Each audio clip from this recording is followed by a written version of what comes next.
Hi, everyone, and welcome to Autoethnography as Personal Positioning. In this lecture, we're going to review how autoethnography fits into qualitative methodology and storytelling, as well as move through how this methodology works to give you some fundamental tools to be successful. First, quick overview of understanding where autoethnography comes from. This idea of autoethnography begins as a pushback against positivism, a pushback against this idea of a research method that believes that we can figure out a capital T truth in society. This all began in 1715 with the Enlightenment. We thought that maybe we could figure out how human beings interact in the world and predict future behavior, like we predict how atoms will move, like we can predict how weather patterns happen. And we found that human beings were even more unpredictable than the weather, that was difficult to do. But those who come from this position still believe that if we remove enough bias, we can perhaps be able to get very close to that capital T truth and have it apply to as many people as possible. Interpretism and critical theory began in the 1900s as a real pushback after all of these years of trying to discover this capital T truth. People said, we need to really look at individual bodies interacting with one another. We can understand them, and we can have greater insights about society as a whole, even if we can't predict what they might do next. Now, autoethnography is rooted in classic ethnography, which actually emerges from anthropology. And it was this idea that we can go observe a culture from a distance and report back what we found to our own culture. And originally, ethnography came from a more positivist position of that idea that we had to be as detached as possible so that we would not disrupt the culture, so we wouldn't get emotionally involved and therefore have our understandings manipulated by the people that we were studying. So many times, people that were being studied would never quite know what that ethnographer went back to say to other people. And this idea was complicated for some people. It was unethical for some people. And that's where critical ethnography emerged from. Critical ethnography emerges in communication studies. And it said, in order to truly understand, we need to immerse ourselves. We need to be part of the culture. This is not disrupting the culture, because objective truth isn't possible anyway, because remember, we can only understand culture through our own bodies. So in that way, we are always biased because we only have our own lens. We only have our own worldview to interpret.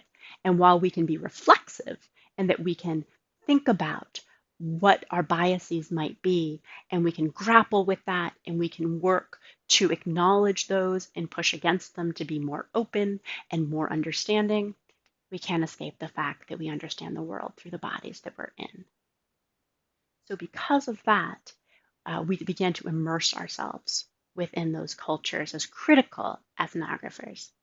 And Dwight Conquergood did some amazing pieces on different communities within his own city in Chicago. He went and he lived in a subsidized housing. And he stayed there for a year and became part of their community and part of their advocacy work.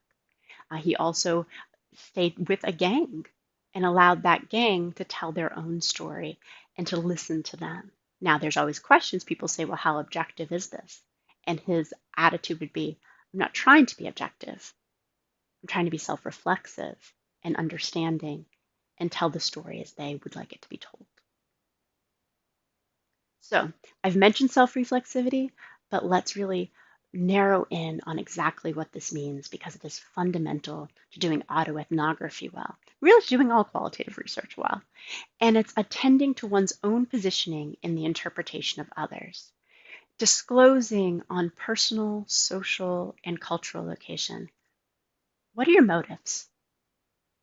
Why do you want to understand something?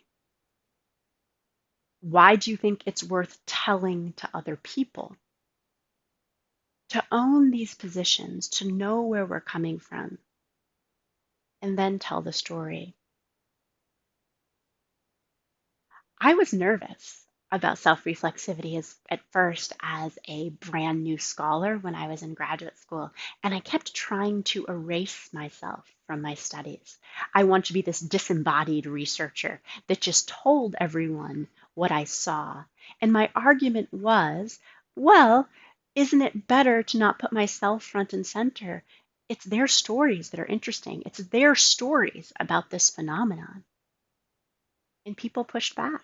Whenever you try to publish a study in academia, you have to send it out to other experts in the field, and it's called an anonymous review, and that I don't know who they are and they don't know who I am, but they read and respond to my methodology and my findings. And these are all from very early on. The stance of the author in relation to the narrators is important.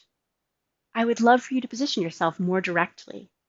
Tell us about you as an interviewer. They want to know who is making these findings. And then this one was a little bit more pushy. Told me the reader needs to know what your standpoint is, how you embody disability and professionalism, and you'll read a few pieces from that study. In its current form, the manuscript does not share your story with the reader. So there is this desire across qualitative research, because bodies collect this knowledge, for people to be able to know about that body. Who are you? Why are you interested? What biases and pre-understandings are you bringing? How are you working to make sure those are not affecting your findings? Now, autoethnography brings self-reflexivity to this whole new level. By definition, auto is self, ethno is human beings' culture, graphy is study, a field of study. So it's the study of one's own humanity.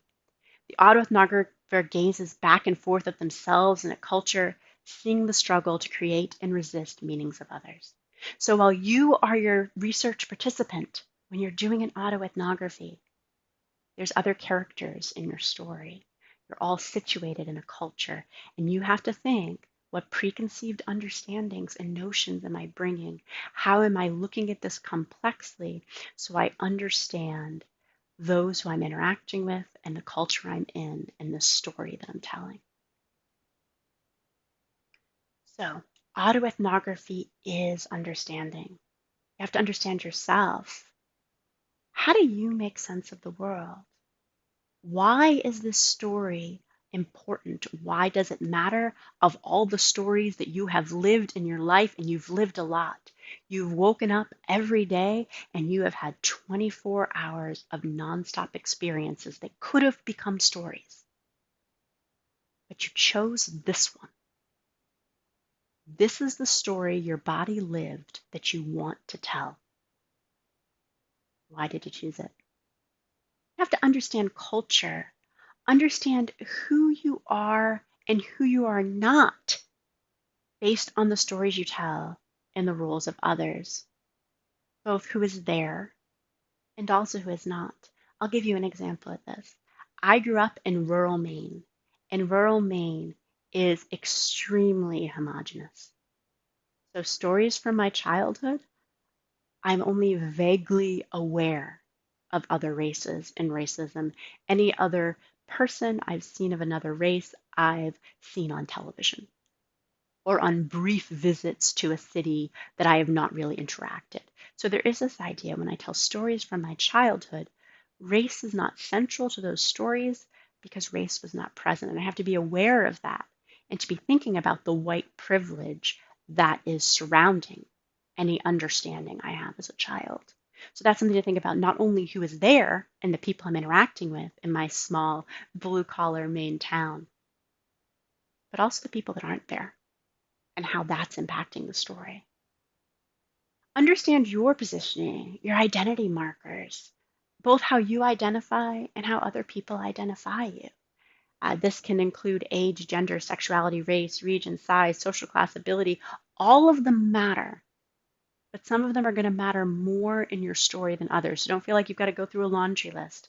Think about, which of these dynamics matter? What am I going to focus on because it's important for this particular story?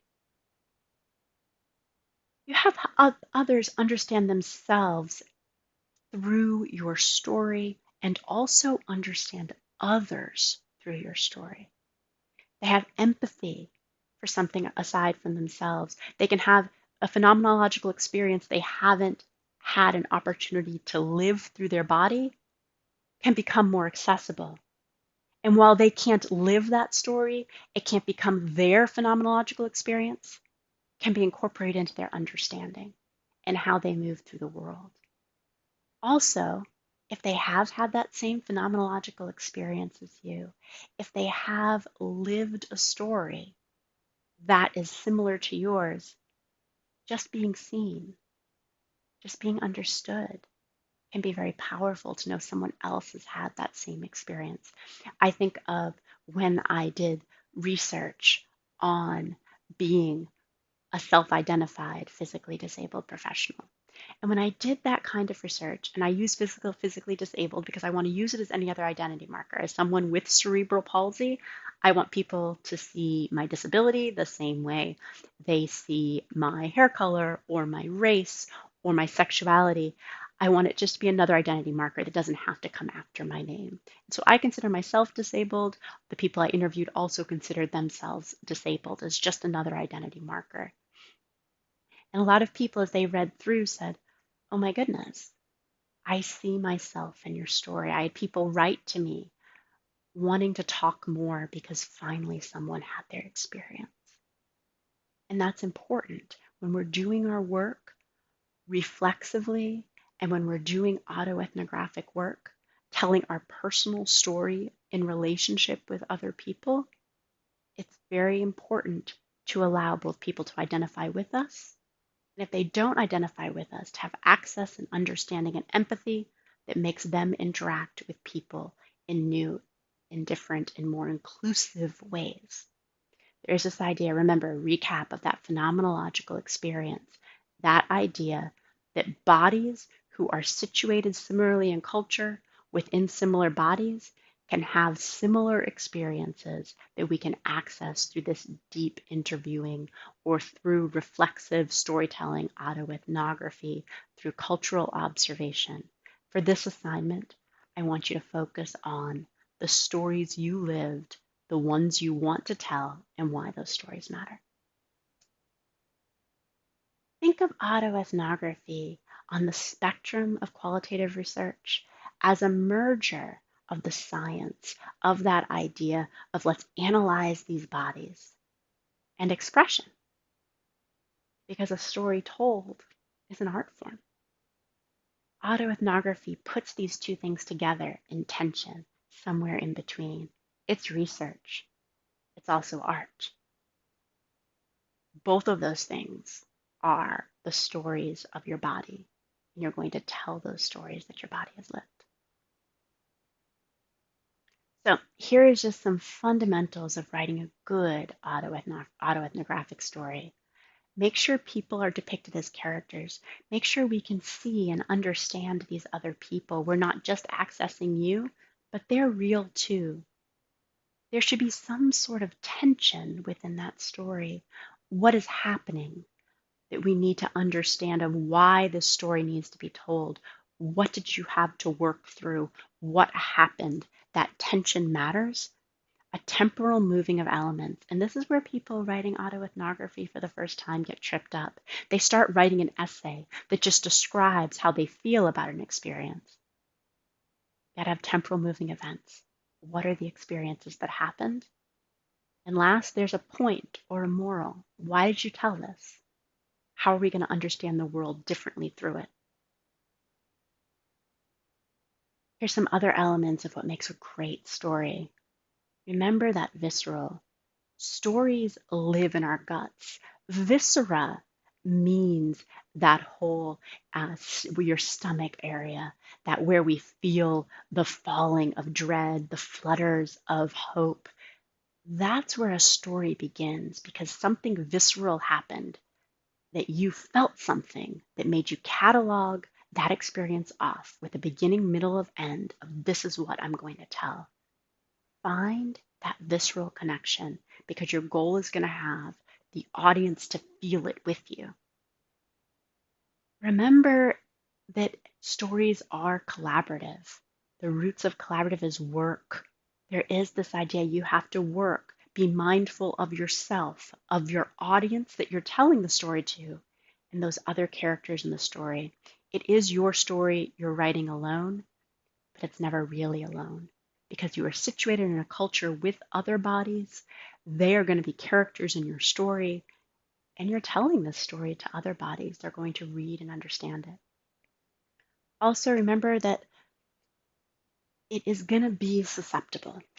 It's always going to be open to change, be open to re-understand an experience. Sometimes we've had an experience from our childhood or an experience from even a few years ago, a few moments ago, that we've understood one way. But then, when we go through the exercise of self-reflexivity to understand cultural tensions, to start thinking about the other characters, we can come to new understandings. So know that autoethnography is never stagnant. You can always re-understand a story in a new way. And that goes with any story that you collect, right? And if you go and you watch a culture and you go back and read those notes of that participant observation, if you do a deep interview with someone and you return back to it, you might see it in a brand new way. I return to my data all the time, my autoethnographic stories, the narrative interviews I've conducted, the participant observation of when I've been with others in the world. And as I grow older and I get new experiences and new insights, I change my findings. I see things in new ways. And that's the power of story. It is always susceptible to new understandings. Now, just to show the different roles of autoethnography, I alluded to this earlier, but a personal autoethnography is your personal story as relates to a cultural phenomenon. A narrative autoethnography, the idea is you're collecting data about other people, understanding other people, but your position matters and is within that story. There's also reflexive autoethnography, and that alludes to that idea of looking back at your journey and how you've changed over time. Now, as Ellis illustrates in revisions that you're going to read, sometimes there's a meta autoethnography, and a researcher returns to his or her own story and enacts a reflexive autoethnography. This would come after an initial personal autoethnographic essay. So this is an opportunity to be thinking about, are you going to build on this autoethnography over the course of time, over the course of this class even, as you move towards your final project? Also remember why we do this kind of work is the performative utopia, that the power of personal stories helps us to imagine a better world than one we are in. A better world might be where the story would have a different ending, where we access and empathize with the story in new ways, where this storyteller has a new experience. So make sure you realize that not only does autoethnography and any storytelling and narrative research give us this new look at the present, but it helps us imagine a better future. I'm excited for you to do it. And that is the end of this lecture. I'll see you again soon.